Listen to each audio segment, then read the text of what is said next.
Hey guys, welcome back. Got another video. Had a few pickups in a trade over the last few weeks, and I'm gonna go ahead and show those off and see, let you guys know what I'm doing here. But I haven't been buying a lot necessarily, but picked up a few things with the way the prices are right now online. I think there's some good deals in terms of buying, especially if you're gonna be the one buying and have some cash. A little hesitant to sale right now. It's just been a little tough to move stuff, and but that's okay. I'll show you what I got. Jamar Chase. It's the Concourse Select Silver Prism. So excited to grab a card of his. I don't have anything of him yet. I think he is going to be the real deal long term. And but receivers, I mean, you don't ever buy receivers, while they're playing. Essentially, you get them towards the end of their career when the prices are already settled, and most of the time they're way down from where they are in their first couple years. And then, after they retire, they go back up, right? If they're going to get into the Hall of Fame. You've seen that with Randy Moss. You've seen that with Calvin Johnson. You could pick up their cards relatively inexpensive and even when you're comparing it to other players at other skill positions. So when it comes to receivers, I don't buy in early. I'll buy some nice cards of him later in his career if he, gets to that point. But right now, it doesn't make sense. And you can say that for a lot of young players. The next one is a guy, and this is an example, right? This is a guy with 700 receptions, 12,000 yards, I think 70 touchdowns, somewhere in that ballpark. And, I picked this up for a couple dollars. It's a numbered out of 100, and it's, a three-piece with an auto. And to me, this guy could potentially have a way better career than Jamar Chase ever would, right? Who knows, right? I could be wrong, but I'm just saying, he's a 5-time Pro Bowler. Very hard to get to the numbers he has nowadays. And, if you can pick this up for a couple dollars, why would I spend, I could have bought 3 of these for the price I paid for that. And that just kind of speaks to where we're at in the hobby and the way that the market works.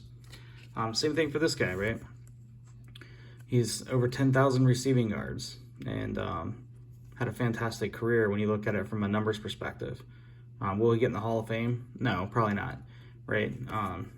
Is he a big-time collector? No. I mean, this card was like $10, but it's perfectly centered. And, you put Mike Vick right here, and this card's, a couple $100. Or you put LaDainian Tomlinson. I know I'm speaking to some, players, but at the end of the day, you get what I'm saying. Like, for a 10,000-yard receiver, to buy this card at $10 just is a buy all day long, in my opinion. Do I think there's upside to it? Yeah. Do I think it's going to, break the bank later? No. I think, is it a $20 card down the line? Maybe, something along those lines. Next couple cards are kind of my PC. So, got a Pens card here, Evgeny Malkin. This is going to be the hot shots. These cards right now, I mean, a lot of cards right now are way down compared to where they were. And it's a great buying opportunity, especially if you're looking for inserts and stuff like this. If you're a collector, right now is the time to get back in and pick up the stuff that you've been wanting to get for a while that you just kind of got pushed out of because the prices were way out of bounds. But this came back down. I think these are still going to be good long term. So I wanted to grab that.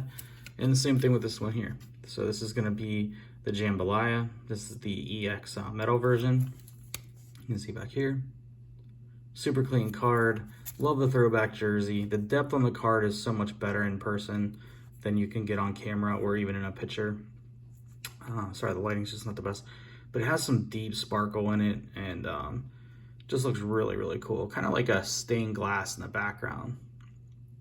I guess is the best way I could lay it out. But anyway, super stoked to get this. Got it for a really, really good price and got it in auction. So you can always go back and look and see what it went for. But again, I thought it was an extremely good bargain. So I jumped on it and glad I got it.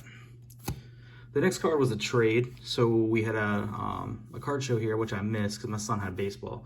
But we did have like a trade night the night before, and I met up with a guy, and then a couple days later we ended up doing the trade.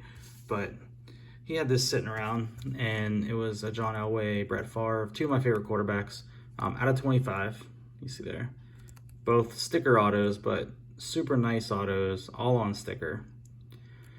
and no real breaks or anything, I think it would definitely 10. Not that it mattered. I don't even care about auto grades, to be honest with you, unless they're like super faded or something. But in general, it doesn't matter to me. But just calling it out that they are really nice autos, even though they are on sticker. But a dual auto like this from 2004, it's just a cool card. Really good condition considering all the gray borders and edges. Probably wouldn't gem in, but I think it's got a shot at a 9.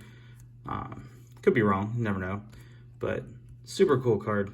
And you know, made a trade. I moved a few things that, you know, they were kind of some PC cards that I had for myself. They weren't super valuable to me. I had some other cards of those players that I liked better, and this guy was really interested in them, so it just worked out for the both of us. I got a card that was kind of cool and meant more to me than the cards I was trading, and vice versa for him. So anyway, that's the fun part about the hobby, is being able to connect with people and kind of make trades like this and have fun and change up your collection if that's what you're looking to do. And I had a good time with it. So I hope you guys enjoyed the video. Hope you liked the pickups, and continue posting, man. I love watching everybody's videos out there. So have a good one. Talk to you later.